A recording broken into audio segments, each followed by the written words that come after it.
As you all are aware that we are here for the project kickoff meeting for the new project that our company is going to take up, low cost housing. So in the kickoff meeting agenda for today is that I'm going to walk you through to the project background, the scope, the measures of success, the possible constraints, dependencies, the possible risks during the execution of the project, the timeline that we are aiming to, and the team, the roles and responsibilities, and then we'll be open for your questions and concerns. So you all are aware about the ABC infrastructure. We have been providing low-cost housing solutions all across the country since long. We as a company believe in innovation. We are committed to the client satisfaction. So for this project, what are we aiming to do? We are aiming to develop and design a low-cost housing using new improved construction methodologies and construction materials present in India. And we are planning to build 10 buildings having 6 floors per building, and number of floors would be 8, having 6 units on each floor. The total approximate area of the flat is going to be 350 square feet. So we are aiming to build 480 units in totality. The project objective, as we already discussed, that it's a low cost housing project. So we are planning to complete the project within the planned budget and within the planned schedule. And we are providing this housing to the economically weaker section of our society at a lower cost and within time.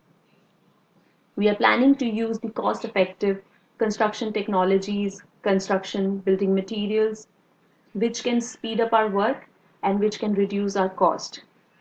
This time we are planning to go strategically in the market so that we can compete with our competitors better and we can increase our market share over them. Also, with this project we are trying to set up a culture of innovation in our organization. As we already discussed about the project, that it's a low cost housing and we are aiming to provide the housing solutions to the economically weaker section at a lowest possible price. So the first point which comes under this is to complete the project within the planned budget and planned schedule. So we'll be overlooking closely the actual and the planned budget, the actual schedule and the planned schedule. We'll be doing the designing, we'll be preparing the BOQs, BOMs, we'll be doing the comparative analysis to find out the most efficient and most effective construction technologies and the building materials. We'll be analyzing the market very well to and accordingly strategize our marketing so that we can increase our market share, and then the delivery of the project within time and in budget. What we are not aiming to do under this project, we are not going to develop any new construction methodology or new technology. We are not going to develop or invent any new construction material. And for this project, we are not dealing with any renewable energy solutions. The measures of success is one, the the estimated budget. We need to follow and adhere to the estimated budget.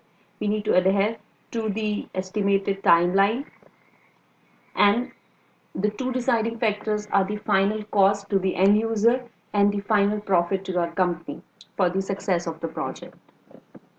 The constraints, possible constraints and the dependencies is the availability of the efficient and effective construction technology in the market, the existing building materials which can be used to speed up the construction work, the on-site management, the weather constraints which are out of our hand, the human resource management.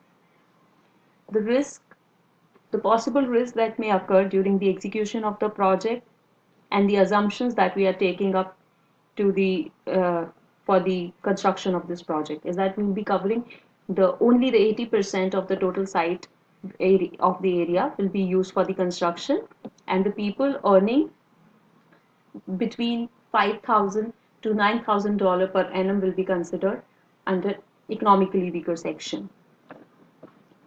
And the availability of the new construction methodologies and the building materials to speed up the work and to cut down the cost. The possible risk that we may face is the recession, the communication gap, the management of the human resource, the external factor like excess of rainfall, the unavailability of the labor at the time, the unavailability of the alternate technology that we may need. All this is going to have impact on our budget and on our schedule. So we need to monitor these possible risks closely and devise the mechanism well in advance.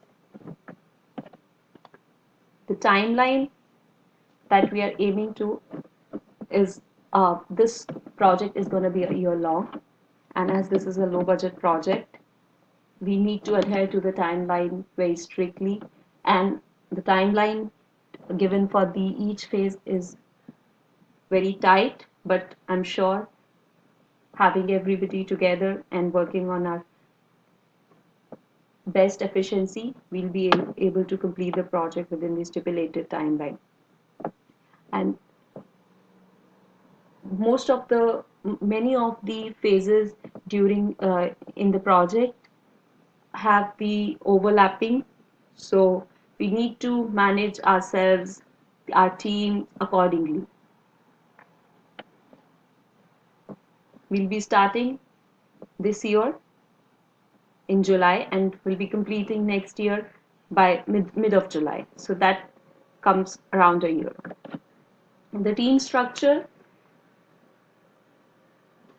we have our president, then we have the project management unit, under which there's a project manager, the finance team, and the marketing team. The project manager will be overseeing the construction and the engineering and design part, under whom will be the construction team, architectural team, structural team. The finance, under the finance head, there'll be finance manager who will be managing his finance team. The marketing team will be overlooked by the marketing manager. The project team and the responsibilities. It's a cross-functional team.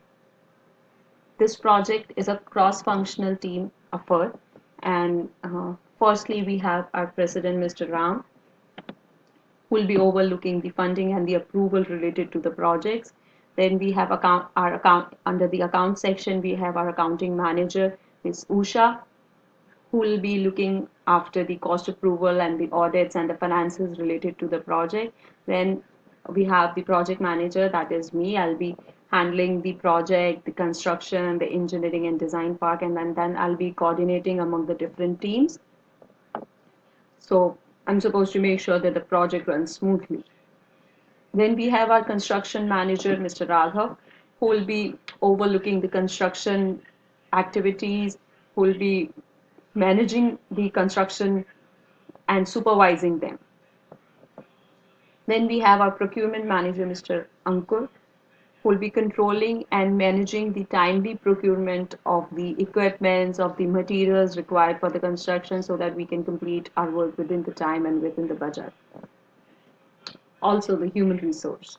Then we have our marketing manager, Ms. Kriti, who will be doing the research and development for the efficient marketing strategy, marketing analysis, and also will be looking after the sales and will be managing our sales and advertising. So, as I already mentioned that this is a cross-functional team effort, so we need to make sure that we maintain a good communication among each other, though we'll be devising the communication management plan so that we all have the guidelines how to maintain the good communication and have the best of team efforts. So now I'm open for the questions and the possible concerns that any of you may have. Thank you.